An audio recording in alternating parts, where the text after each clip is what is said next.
Hello and good evening. Welcome once again to another unique program of Digital Concert Hall. This time even my introduction is digital, as you can see. I am in London and I apologize for not being physically present.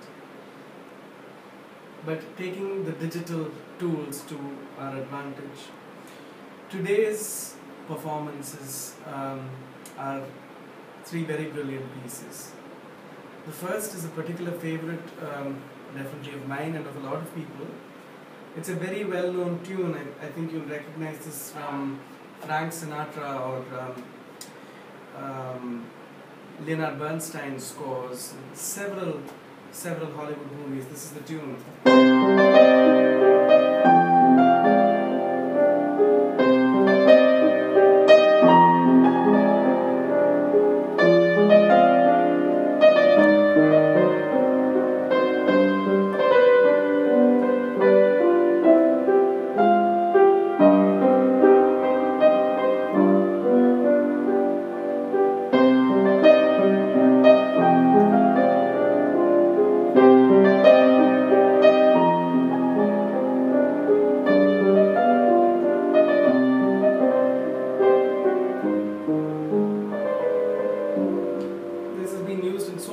This is actually the continuing sort of motif throughout the four movements that make up the Third Symphony of Brahms.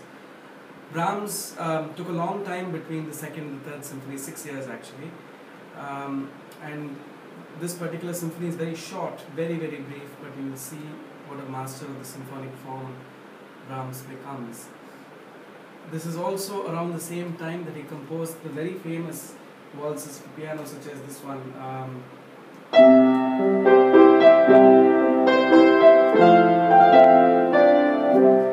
Which have a lot of harmonic color to them.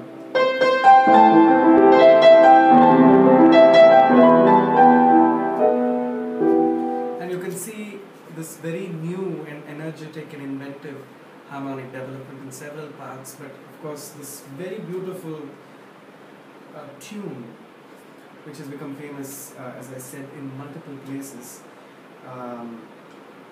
is a great testament to the Third Symphony. The last of today's pieces is by another master of innovation, Claude Debussy, who's really sort of considered the figurehead of the Impressionistic school. La Mer was composed in England in the early part of the 20th century, and Debussy actually has a history with the sea. His parents wanted him to go to the Navy, which he didn't.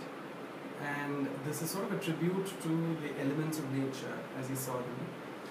In fact, the first album cover of La Mer actually has a painting by Hokusai, the Japanese ideal waves. It's, rather than call it a symphony, he was very inventively called this three symphonic sketches.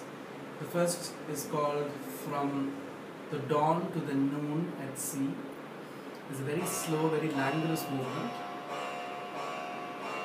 and has many subtleties about it, true to Debussy's style. It's very impressionistic. We all know from listening to pieces like Clair de Lune that he creates the idea of water and ripples on the water using notes such as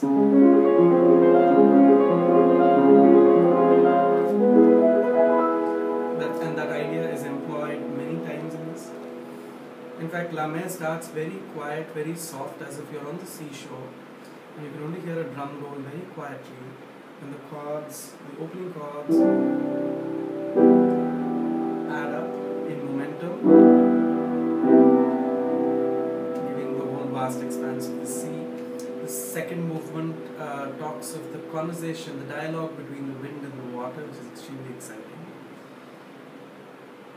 The second piece today is by the very talented Haas, whose composition this is specifically for the Berlin Philharmonic. Today promises to be a treat. I hope you really enjoy it, and I look forward to seeing you soon. Thank you very much.